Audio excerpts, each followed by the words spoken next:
couple of scientists wanted to do an experiment. And obviously, many a times I don't know why I'm not a scientist anyways. They do these experiments on rats. If somebody has an answer, I'm glad, but whatever. Many a times.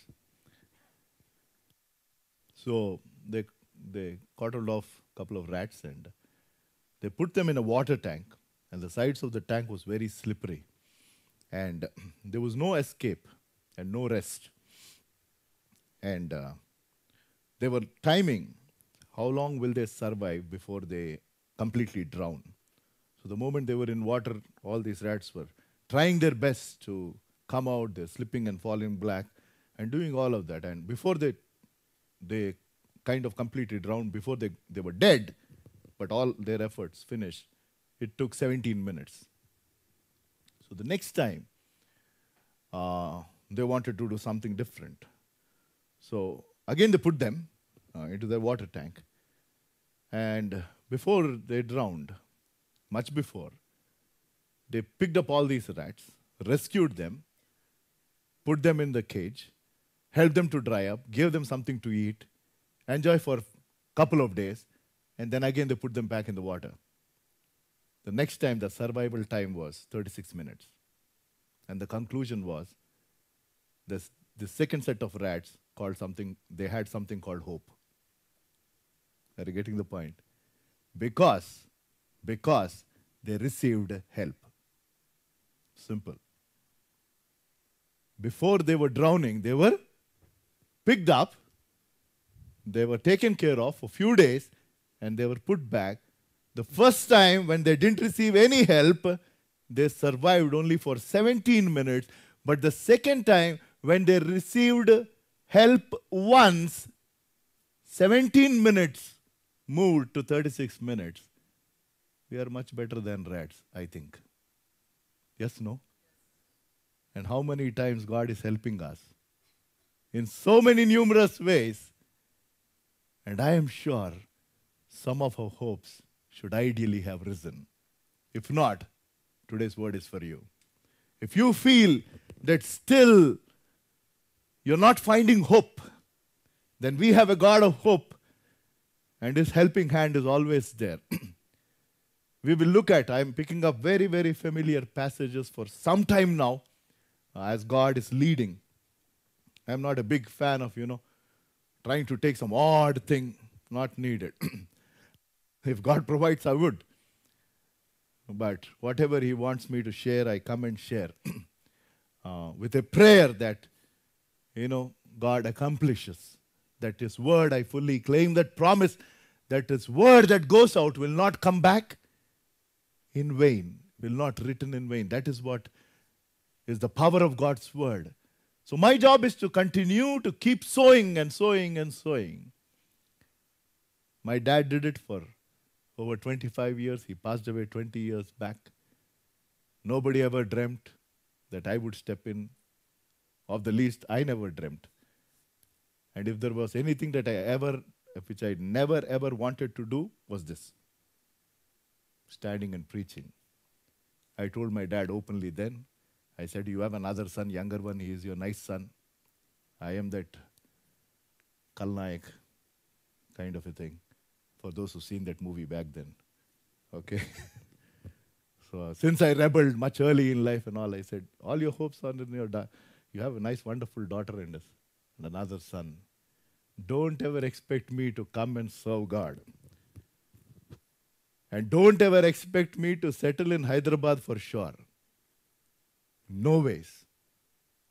And you know the rest of the story. I am very much here, and now I openly say that I will breathe my last breath, God willing, here only. As simple as that. If I pass away somewhere else, that's absolutely fine. It is His will. But on purpose, I will not go somewhere else. Unless God leads me, because His calling is very clear. And today it is about Peter walking on water, but we will look at that very, very, very familiar passage. I am sure for all those who are born in Christian families, if you have the habit of coming to church now and then,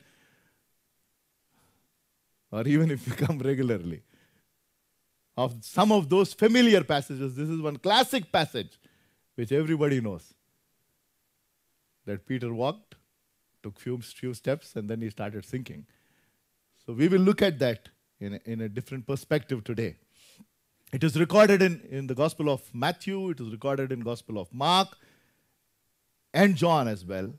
However, only Matthew writes that Peter walked on water. So we will keep that as our basis, and we will jump into Mark as well. We'll pick up the story from Matthew chapter 14, verse 22 onwards, and we will pull it up on the screen. And the focus today is on Jesus and not on Peter, and what Jesus did, and the helping hand of Jesus, the touch of Jesus, and how Peter benefited when he heard Jesus' call. Verse 22. Immediately, Jesus made his disciples get into the boat and go before him to the other side while he sent away the multitude. So, in this instance, the disciples didn't choose to get into the sea. It was Jesus, their boss, their master, their leader, who put them in the boat, and he said, "You go, I will come later." And these people happily went on. With the limited time that is before us, we will look at this passage, and even in Mark and probably in John as well, and understand three things today of what it means to receive a helping hand of Jesus.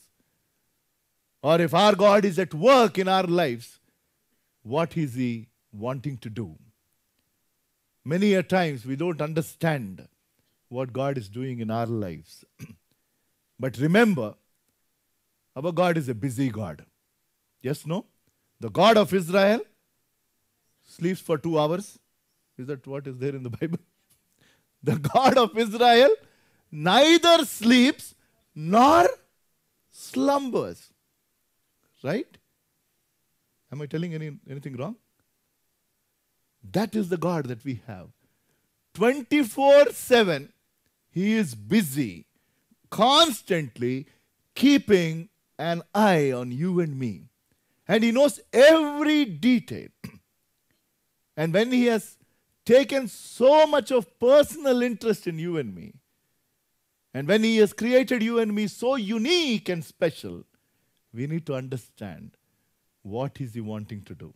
And especially in today's passage, what did he do to the disciples and to Peter specifically?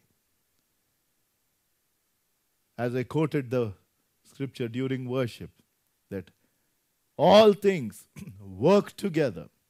One of my favorite verses of the many. All things work together. Romans 8:28. All things work together for the good of those who love the Lord and are called according to his purposes. Remember, he is the one who is working behind the scenes. Behind the scenes. Whenever GHMC people keep this word work in progress, sometimes they accomplish that work, sometimes they leave it in between. But at least there is hope when you see the word work in progress. Yes, no? Right? Even though initially there is inconvenience when they dig up roads to lay cables or the drainage pipes and so on and so forth, with an assurance that once we complete this work, it will be good for you. Right? And our God, again I go back to the scripture, it says, he who has begun that good work in you will complete it. He has begun, he will complete. And it will be perfect. So all that we need to do is wait to see how he works. And when somebody is working, the other party is supposed to cooperate. Yes, no? When they say we are going to dig up something before your house, for 1 week you need to park your vehicles, others say, no, I am used to coming with the vehicle right into my door. You dig somewhere else, but not here. We will not do that, right? Even if it inconveniences us, we say, fine, if it is 1 week or whatever. We are supposed to cooperate. willingly do that. Similarly, remember, God is at work. The master creator is at work. And if you wholeheartedly cooperate, I am telling you, great things will be accomplished through your life and my life. The first one today, keeping this important incident in mind, the first one that we can take for us to go back and kind of think whenever we are concerned and worried about why certain things are happening, how does God operate in my life, and how am I supposed to move forward? Remember, Jesus will reach us when we are battling with something, whatever it is. Here, if you see if you go back to Matthew chapter 14, verse 22, we read verse 23 quickly. And when he had sent the multitudes away, he went up on the mountain by himself to pray. Now, when evening came, he was alone there, verse 24. But the boat now was in the middle of the sea, tossed by the waves, for the wind was contrary. And Jesus came to them. And Mark says, in Mark chapter 6, verse 48, that they were struggling so much. Mark chapter 6, when he saw them straining at rowing, for the wind was against them.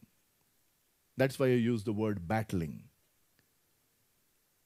They were battling with that situation. Is there anybody here? I don't want you to put up your hand. But you're fighting a situation. It could be a family issue. It could be a financial issue. It could be a health issue. It could be an issue related to your future. Or it could be an issue related at work and so on and so forth. And you're struggling. And you feel that you are pushed into that situation like these people were pushed into. You didn't want to be there, but you kind of pushed into it. It came to you out of the blue. Sometimes people say, I didn't expect. It was just a routine check. There are people who come for prayer. He says that, there was this stomach pain and we felt it was normal. It went for this routine test. And now we come to know that it is cancer. Now we've come to know that this is a serious problem. There are multiple cases like that. Not just related to health, but something else. I can go on quoting these examples. But if there is somebody here who is struggling, who is battling, remember, Jesus saw. And even before he saw, he was doing something. Don't ever forget in that passage. He sent them. And they didn't sit there and say, let me see what they'll do. Right? Sometimes people do this, right? They push us into situations and want to, really have fun. It happens. Among friends, it happens among others as well. But he is not a God who takes, that he feels happy pushing us into situations or when we get into such situations. He had a purpose. He had a plan. He wanted to teach them something. So he kind of pushed them into that situation. The disciples didn't know. All that they knew is they were fishermen. They had faced certain storms before, but this storm seems to be totally different. So they put all their efforts, but the sad part is they didn't cry out to God who was on the shore. They didn't seek his help. And they were struggling on their own. And probably there are someone here who is struggling, wanting to do something, trying everything that probably others have told. You're putting all your efforts and are probably battling with something very serious. Let me tell you, God is giving you the specific word today that he wants to reach out to you. If you see him with your spiritual eyes, if you open his word, if you're sensitive, you can see him reach out to you. There is this wonderful story called Footprints. I'm sure a lot of people would have read it by now. How many of you have read this? Very few hands. I thought 90% of the hands will go up. If I tell the story, you will understand. There is this man who was used to walking on the seashore every day. And when he is happy, when he is sad, He's used to walking. So one day when he was walking happily, he saw two more footprints beside him, but there was no person standing there. And obviously he is kind of surprised, he's stunned, probably thought it was a devil. So he kind of questions within himself, who is this? Then he hears this voice, I'm your God. He said, wow, I never thought you'll really walk. I read it only in the Bible. No, I'm your God, I'm walking with you. So this man gets used to seeing those footprints every day. So every day he comes to the seashore, he's walking, life is happy, and he's seeing these two footprints along with him. One day he's in a mess. Things go wrong.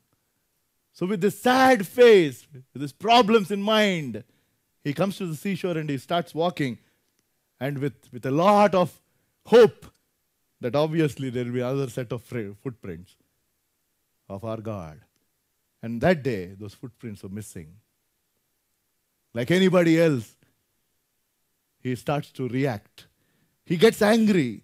He says, God, when I am happy, you're walking with me. But today I'm in trouble. Today I'm in problems. And now you do this disappearing act. You're not around. I didn't expect this from you, and so on and so forth. And the voice of God says that I am still walking with you. And he is still surprised. He says, are you joking with me? There are only two footprints, and they are mine. God again says that, no, I am with you. He says, come on. If you are with me, there need to be another set. He says, I am carrying you. So how will you find another set? Did you get the point? The footprints were of the Father. God lifted him, and he was walking. So obviously the footprints of the person were not seen. Many a times, we feel that he has let us go. And I am telling you, if you get closer to him, he will reveal that he is way too close to you. So Christ will reach us when we are battling with situations. It's a promise I am telling you. I am telling it with the authority of God's word. When we are battling with situations, when we are facing with situations, remember, he is out there to reach out. He was praying, that's what Matthew 14:23 says, on the mountaintop. And then he comes to them. There are two things. He was praying, and then he came. Now in the fourth watch of the night, Jesus went to them walking on the sea. Because in that situation, because of the storm, they could not come back to the shore. Right? They could not. Since they were not able to come back, Jesus said, don't worry, I will come to you. When we are not able to come back to him, he says that I will come to you. So that is the first one. That is the first one. Christ will reach us when we are facing some situation. And he is praying, he is seeing, he understands, and he wants to share his presence with you. The second one, if we go back to the next verses of the same chapter. And when the disciples saw him walking on the sea, they were troubled, saying, it's a ghost. And they cried out of fear. But immediately Jesus spoke to them, saying, be of good cheer, it is I, do not fear. And the next verse, and Peter answered him and said, Lord, if it is you, command me to come to you on water. The second one, he not only reaches us, he rewards us if we show that faith. Are you getting the point? He surely will reward. Jesus gave them courage when they were disturbed, when they started doubting, when they started panicking and started shouting that probably it's a ghost. He immediately confirmed, saying that don't worry, be of good cheer, it is I. So these are encouraging words. The name of our God, I am that I am. There are so many names in the Bible for our God. So many different names. Each one giving us a different meaning. But of the many, this is a beautiful name, which I love the most. I am, that is what God told Moses. He says, what should I tell the people? What should I tell the people who are asking me to go to Egypt? They will not accept me. What should I say? Who has sent me? And God says, go and tell I am has sent. I am that I am. The best way to interpret and use that in our lives, I use it many a times, simple, practical. In whatever way you want him in your life, he is that I am. Just think about it. I am that I am. If you want him to be a friend, he is that friend. If you want him to be a father, he is that father. If you want him to be your mother, he is so and so. In whatever way you want him, he is that I am in your life. And he said, be of good cheer. It is I, your master. When he spoke of those courageous words, when he gave them that encouragement, when he assured that it is him, Peter took this bold step of coming forward.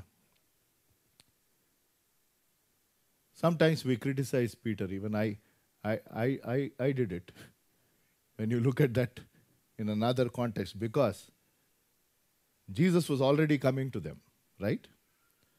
All that Peter and others had to do was wait for him to come, right? He is coming already. But Peter was so anxious that he felt being in the boat where Jesus is not there is no good. Let me go to Jesus even if there is no boat. Got it? That is amazing faith. He was not concerned how he will go there. All that he said is, Lord, if it is you, wherever you are, I want to be there. Amazing. And when Peter said that, I want to come, Jesus didn't say, no, don't. He said, okay, come. You want to be with me, you come. He will reward if you sow that kind of courage. God has not given us a spirit of fear, but God has given us a spirit of power. God has given us that spirit. And you and I are supposed to take courage and stand. And when we express that bold faith, God will reward. Look at the scripture all through, from Old Testament to New Testament. Whoever has shown that boldness, God honored them. God rewarded them. Some people went through trying times. Some people were honored directly. Some people will be honored there. But all of them will be honored and rewarded because that is his word. And here he is telling Peter that, yes, if you want to come, he says that in the next verse, and he said, come. And when Peter had come down out of the boat, he walked on water to go to Jesus. He walked on water. He did something that no human being has ever done. All the disciples were there. Everybody heard that it was Jesus, but only one person took that step of faith. Yes, no? All others also would have gone. They could have walked along like in one park, happily holding hands together. We are struggling in this boat, let us go. Because Jesus is walking on the water like he's walking in a park. So we are very safe being there. But only one person stepped out. And God rewarded Peter. What an important, wonderful lesson for us. So Peter has showed something.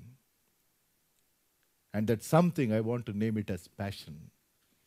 He was so passionate. If you see the life of Peter, there were so many ups and downs. But this thing comes out.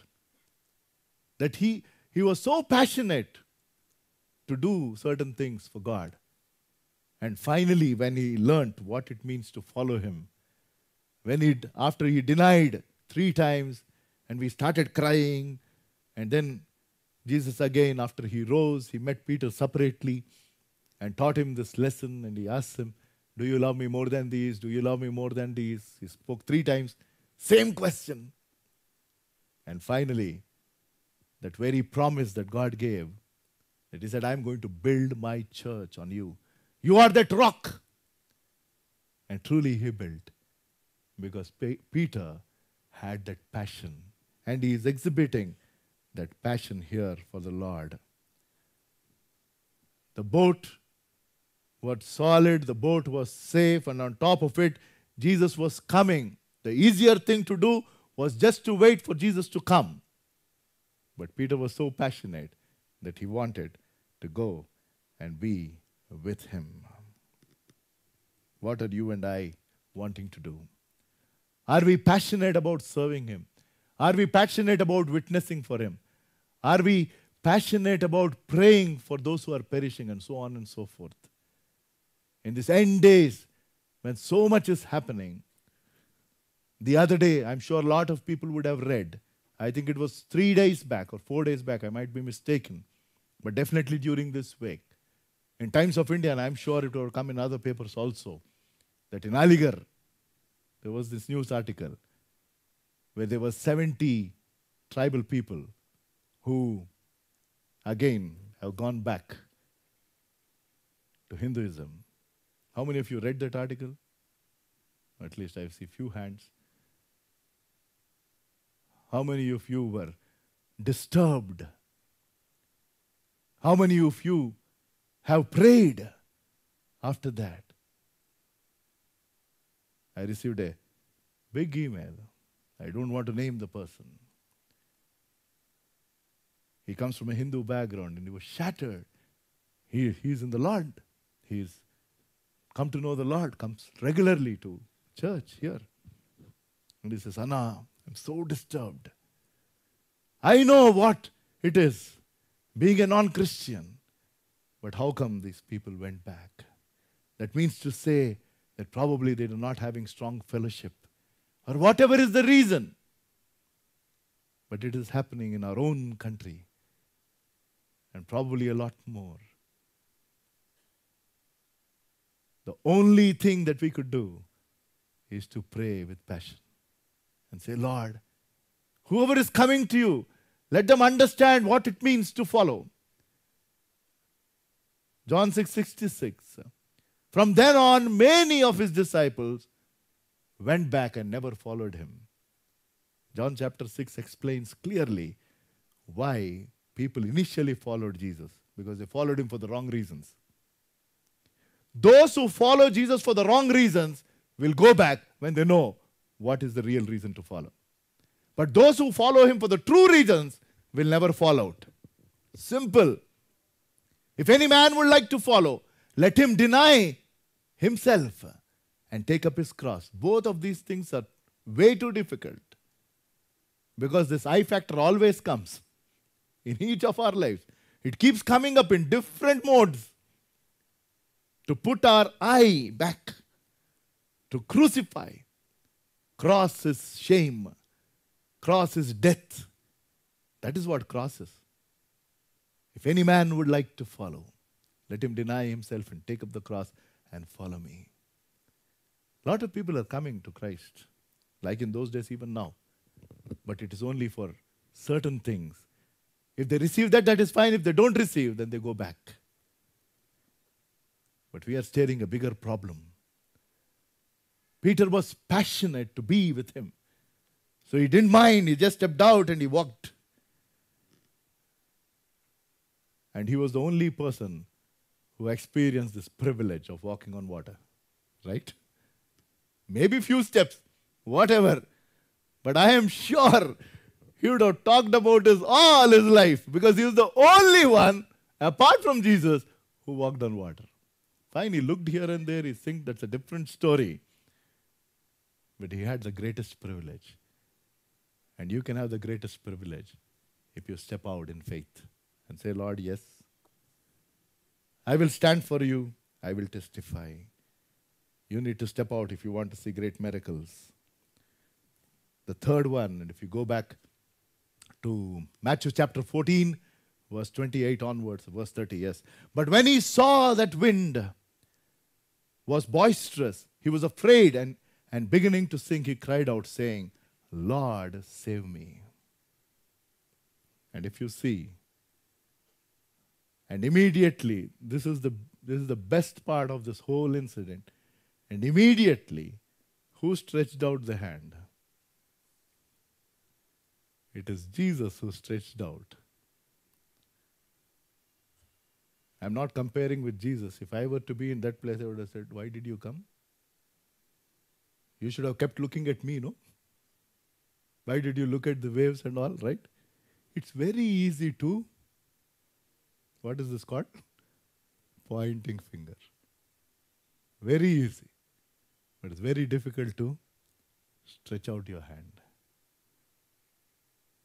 If at all we have to do something as believers in Lord Jesus Christ, it is not finger pointing, but stretching out a hand and helping people who are sinking. In different situations, there are so many people who are sinking and they don't know that they are sinking. They're sinking in financial problems, they're sinking in some other problems, they're sinking in relationships and so on and so forth, and they're struggling, they don't know whom to reach out to. It is you and I who are supposed to put up that hand.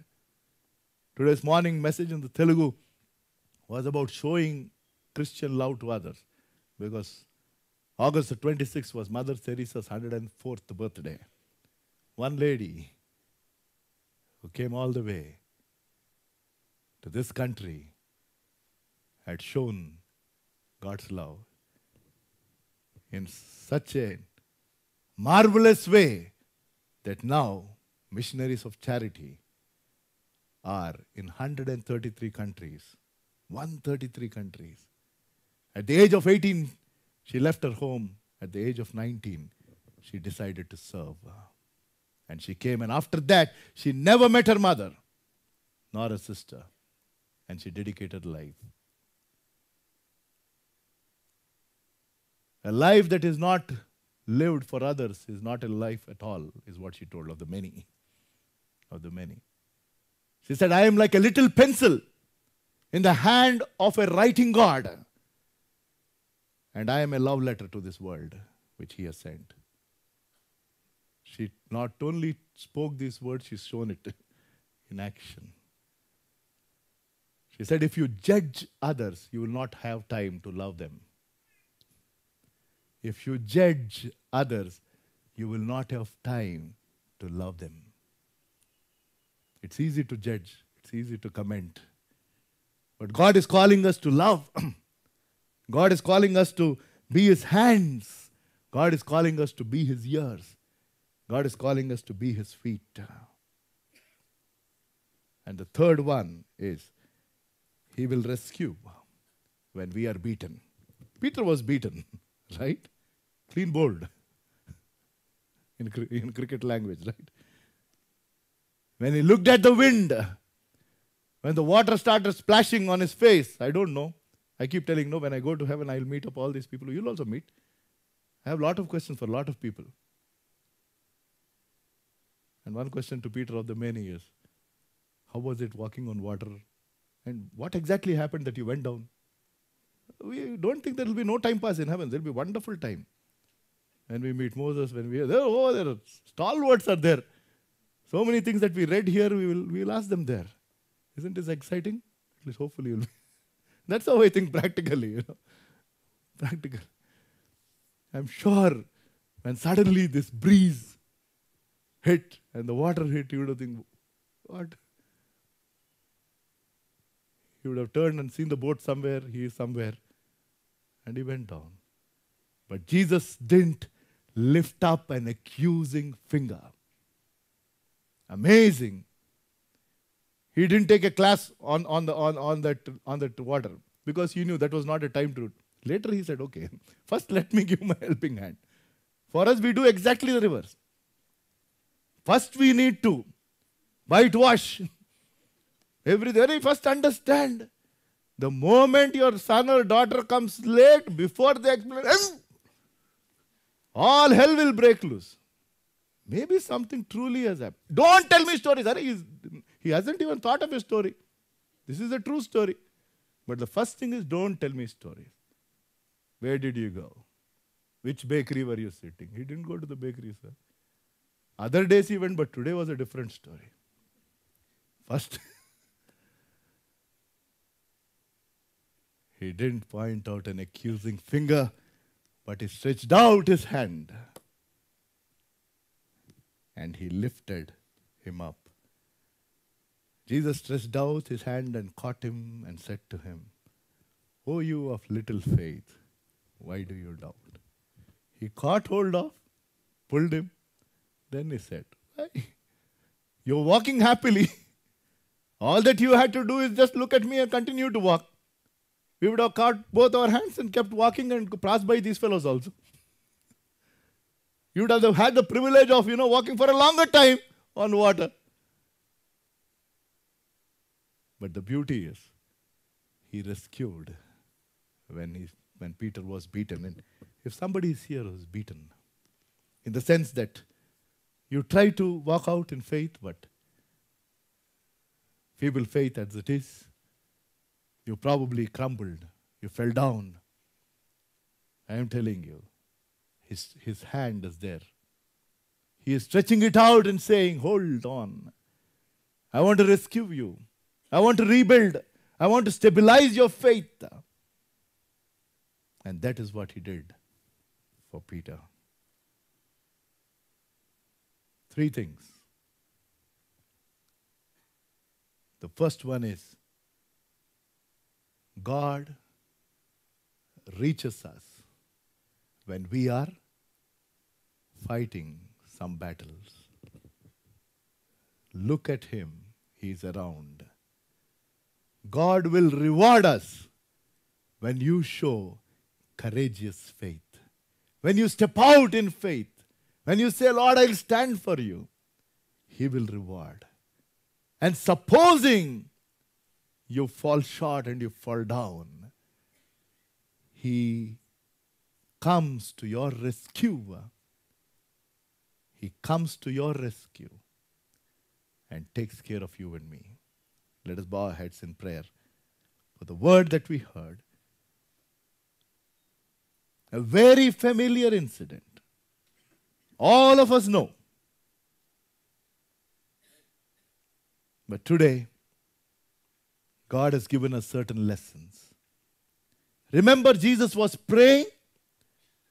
He saw their struggle and He came to them. And today, remember, He's at the right-hand side of our Father in heaven. He's our advocate. And He is praying for you and me. That's what is written in the book of Hebrew. He's praying for you and me. He's seeing us. Is there anybody here who's battling with situations, who are baffled, who are beaten, who have fallen down, who are not able to stand up? God wants to rescue you. If you have shown courage, if you are standing firm, taking bold steps for God, let me tell you, brother, sister, that God wants to reward you. The time of reward is at hand. Continue to stand firm for Him. He is not pointing out any finger towards anyone. All that He is doing today is stretching out His hand and saying that I will lift you up. What a God we serve. Loving Heavenly Father, we thank you, Lord, for giving us this word, as you always do. Thank you for speaking to us again, that you've come to the rescue of Peter.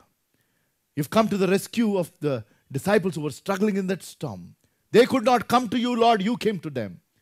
You saw them, you're praying for them, and you reached out. And you rewarded Peter for the bold step that he has taken. Thank you for this reassurance. And in Jesus' name I pray. Amen.